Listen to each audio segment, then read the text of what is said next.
आज हम बात करने वाले हैं मेलेफिसेंट मूवी की, जो 2014 में आई थी।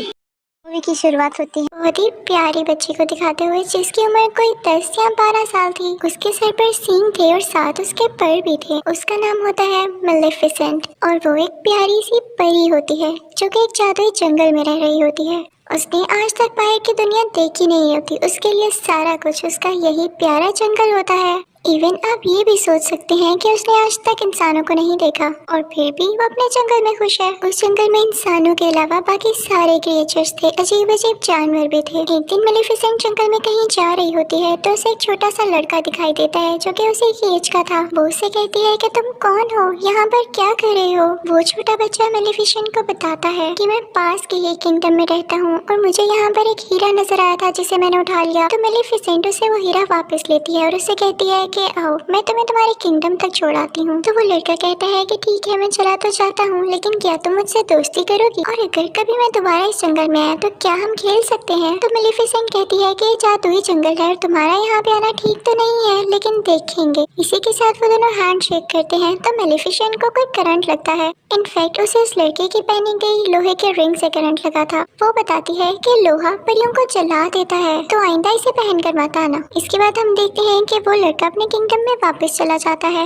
लेकिन जिस किंगडम से वो आया था वो किंगडम इस जंगल पे कब्जा करना चाहता था और इस लड़के के माँ बाप भी जिंदा नहीं थे। इसकी मेलेफिसेंट से काफी अच्छी दोस्ती हो चुकी थी और इनके दोनों के जहन में ये बात थी ही नहीं कि हम एक दूसरे के दुश्मन किंगडम से हैं। ये दोनों एक साथ खेलते रहे और इसी तरह कई साल गुजर गए। वो लड़का यहाँ आता रहता और मेलेफिसेंट और ये मिलके खेलते और अब ये दोनों बड़े हो चुके थे। वो दोनों 16 साल के हो चुके थे और एक दूसरे को पसंद करने लगे थे। मेलेफिसेंट को अब लगता था कि इंसान परियों के दुश्मन नहीं है, वो बहुत अच्छे होते हैं। उसे ये भी नहीं पता था कि उनमें ग्रीड भी होती है, यानी लालच भी होती है। एक दिन मेलेफिसेंट सोच रही होती है कि उस लड़के को आए हुए काफी दिन हो चुके हैं और उसको उस लड़के की एक और बात भी याद आती है कि उसने कहा था कि जब मैं बड़ा हो जाऊंगा तो अपने किंगडम पर कब्जा करूंगा और जो यहाँ पे किला है उसको भी मैं हासिल कर लूंगा। यानी मेलेफिसेंट को तो अभी भी ये समझ नहीं आ रहा होता कि वो लड़का लालची था। मेलेफिसेंट एक दिन अपने जंगल में बैठी होती है तो देखती है कि दूसरे किंगडम का राजा अपनी काफी ज्यादा आर्मी और घोड़ों के साथ उसके जंगल पर कब्जा करने आया है। मेलेफिसेंट अपने जंगल की परी होती है और वो अपने जंगल को प्रोटेक्ट करना अच्छे से जानती थी। वो उठ खड़ी होती है और अब काफी ज्यादा पावरफुल होती है। वो उस राजा से कहती है कि तुम मेरे जंगल में नहीं आ सकते। तो राजा कहता है मैंने तुमसे तो नहीं पूछा, और इसी के साथ वो अपने लोगों को ऑर्डर देता है कि मुझे इसकी डेड बॉडी चाहिए। अब राजा की आर्मी जंगल की तरफ जाने लगती है, लेकिन जंगल में से भी अजीबोगरीब क्रिएचर्स घोड़े पर बैठे हुए इन पर अटैक करते हैं और अब राजा और उसकी आर्मी पूरी तरह से जख्मी हो चुकी थी। सारे के सारे इंसान वहाँ से डर के भाग जाते हैं। राजा अपने किंगडम में वापस चला जाता है। वो काफी बूढ़ा हो चुका था और काफी कमजोर भी। तो वो सब लोगों को इकट्ठा करता है और उनसे कहता है कि तुम सब जानते हो ना कि उस जंगल में कितना ज्यादा खजाना है और मैं शुरू से तुम लोगों से यही कहता आ रहा हूँ कि हम उस पर कब्जा करेंगे, लेकिन अब जैसी मेरी हालत है मुझे नहीं लगता कि मैं वहाँ जाकर लड़ सकता हूँ। लेकिन मैं तुम लोगों से वादा करता हूँ कि जिसने उस मेलेफिसेंट को मार दिया मैं उसकी शादी अपनी बेटी से कर दूंगा। तभी उनमें से एक लड़का बाहर आता है और कहता है कि मैं जाऊंगा वहाँ पर। ये था स्टीफन, यानी वही छोटा बच्चा जो कि मेलेफिसेंट के साथ खेला करता था। अब हम देखते हैं कि स्टीफन जंगल में जाता है मेलेफिसेंट से मिलने के लिए कई साल बाद। मेलेफिसेंट उसे पूछती है कि इतना अरसा तुम कहाँ रहे, तुम्हें जरा ख्याल नहीं आया हमारी दोस्ती का? तो वो कहता है कि मुझे माफ कर दो, मैं कुछ मसरूफ हो गया था, लेकिन मैं तुम्हें आज तक नहीं भूला और अभी भी मैं तुम्हें यही बताने आया हूँ कि हमारा राजा तुम्हें मारना चाहता है। तुम बस अपना ख्याल रखना, मैं तुम्हारी यहाँ पे हिफाजत प्रोटेक्शन करने आया हूँ। मेलेफिसेंट उससे कहती है कि मैंने तुम्हें माफ किया, क्योंकि उसको नहीं पता होता कि इंसान किस कदर बुरे हो सकते हैं। वो उस पर यकीन जो कर लेती है। वो उसे कोई नशे की दवाई पिला देता है पानी में, जिससे वो बेहोश हो जाती है।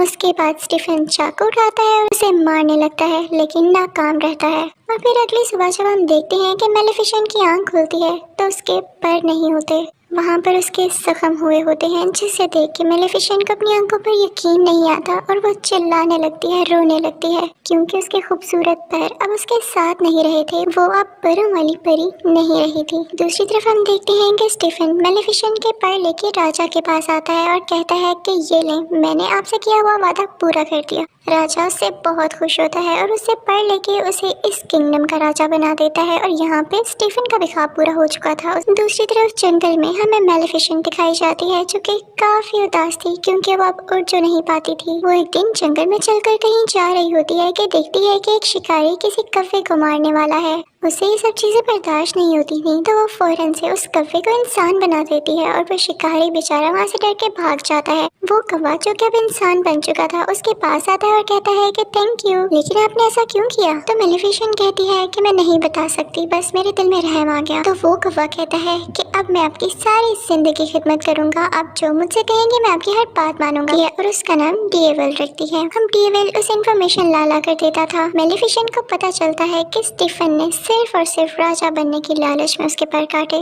तो उसे इंसानों से नफरत होने लगती है। उसका ट्रस्ट इंसानों पर से खत्म हो जाता है। फिर हम देखते हैं कि उस तरफ किंगडम में स्टीफन की राजा की बेटी के साथ शादी हो चुकी थी और अब उसकी एक बेटी भी पैदा होती है। वहाँ पे काफी ज्यादा सेलिब्रेशंस हो रही होती हैं और किसी को कुछ पता नहीं होता कि वहाँ पे कौन कौन आ रहा था, कितनी कितनी दूर से आ रहा था। और इसी चीज का फायदा उठाते हुए मेलेफिसेंट भी वहाँ पर जाती है और उसे विश करने लगती है। वो उस छोटी बेबी से कहने लगती है कि तुम बहुत प्यारी हो, लेकिन जैसे ही तुम 16 साल की होगी तुम्हारे हाथ में एक सुई चुभेगी जिसके बाद तुम्हारी डेथ हो जाएगी, तुम्हारी मौत हो जाएगी। तो स्टीफन उसके आगे गिड़गिड़ाने लगता है और कहता है कि ऐसा नहीं करो, तुम मेरा बदला मेरी बेटी से क्यों ले रही हो? तो मेलेफिसेंट कहती है कि मैं भी एक लड़की थी और याद है तुमने मेरे साथ क्या किया था। मेलेफिसेंट के दिल में अभी भी कुछ रहम बाकी होता है तो वो स्टीफन से कहती है कि एक सोल्यूशन है, अगर तुम्हारी बेटी को उसके 16th बर्थडे पे उसका सच्चा प्यार मिल गया तो उसकी जान बच सकती है। स्टीफन इस बात से काफी परेशान हो जाता है और 3 छोटी छोटी परियों को बुलाता है और कहता है कि मेरी बेटी को यहाँ से दूर ले जाओ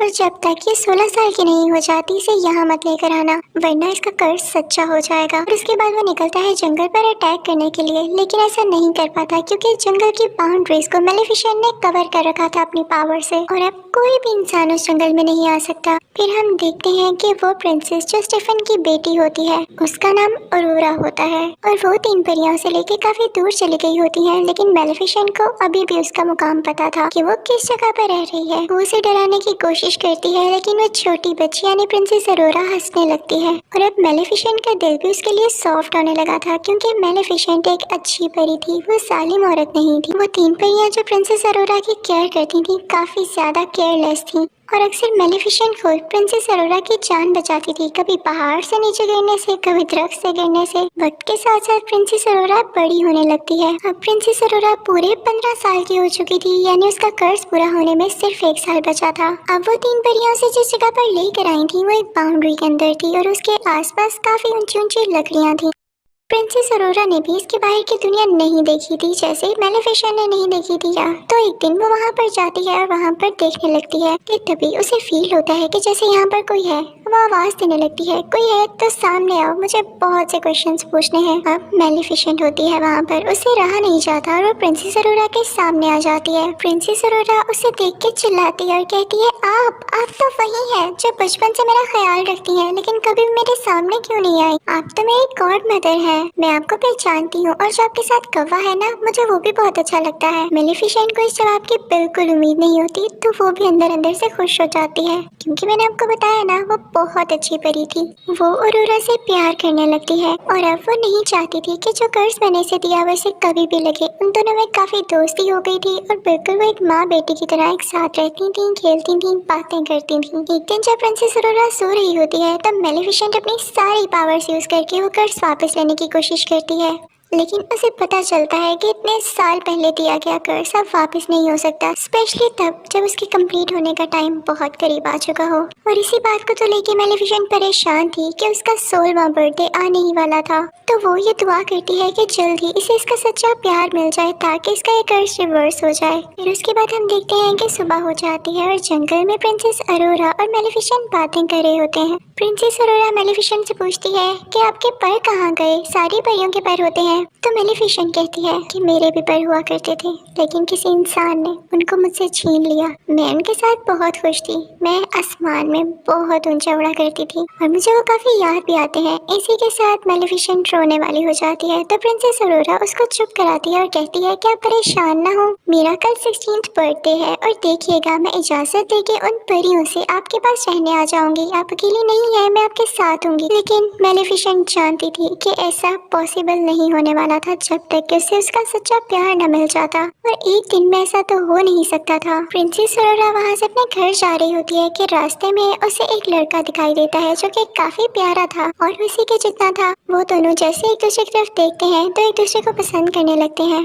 खैर उसके बाद प्रिंसेस अरोरा वहाँ से अपने घर चली जाती है और उन तीनों परियों से कहती है कि मैं अब यहाँ से जाना चाहती हूँ। वो उनसे ये बात कह रही होती है कि मैं इस घर से दूर मेलेफिसेंट के पास जाना चाहती हूँ। तो परियों को लगता है कि शायद इसे इस बात का पता चल चुका है कि इसके पेरेंट्स अभी भी जिंदा है और ये किंगडम जाना चाहती है अपनी बर्थडे के बाद।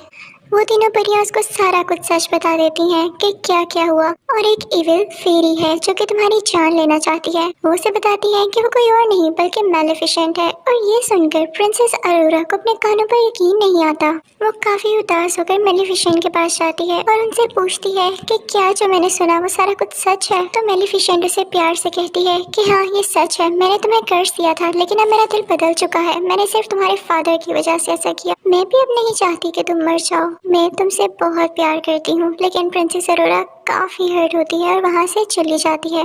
वो सीधा उस किंगडम की तरफ भागती है और जाके अपने फादर यानी स्टीफन राजा के गले लग जाती है। उसके डैड को बहुत गुस्सा आता है उन तीन परियों पर। वो कहते हैं कि जब मैंने कहा था कि अरोरा को उसकी 16th बर्थडे के बाद लेकर आना है तो तुम लोग सब कुछ जानते हुए भी इसे एक दिन पहले क्यों ले आए जब कर्ज होने ही वाला है पूरा। वो अपने लोगों को ऑर्डर देते हैं कि इसे वापस छोड़ाओ या इसे एक कमरे में बंद कर दो जहाँ इसके आसपास कुछ भी ना पड़ा हो और ना कोई इस कमरे में जाए। तब जैसे ही प्रिंसेस अरोरा का 16th बर्थडे आता है तो कर्ज के असर में प्रिंसेस अरोरा खुद ब खुद उस जगह पर चली जाती है जहाँ पर स्पिनिंग व्हील्स पड़े होते हैं और उन पर सुइयां लगी होती हैं। वो कर्ज की वजह से उस सुई को अपने आप ही टच कर लेती है और फिर बेहोश हो जाती है, गहरी नींद में चली जाती है। राजा बहुत परेशान होता है क्योंकि अब उसकी बेटी गहरी नींद में जा चुकी थी और कभी भी उठने वाली नहीं थी। उधर मेलेफिसेंट को भी काफी दुख हो रहा होता है तो उस लड़के को बुलाती है जो कि प्रिंसेस अरोरा को उस दिन रास्ते में मिला। उसे लगता है कि हो सकता है कि ये दोनों एक दूसरे को पसंद करने लगे हों और अगर ये प्रिंसेस अरोरा को मिल जाए तो प्रिंसेस अरोरा जाग जाए।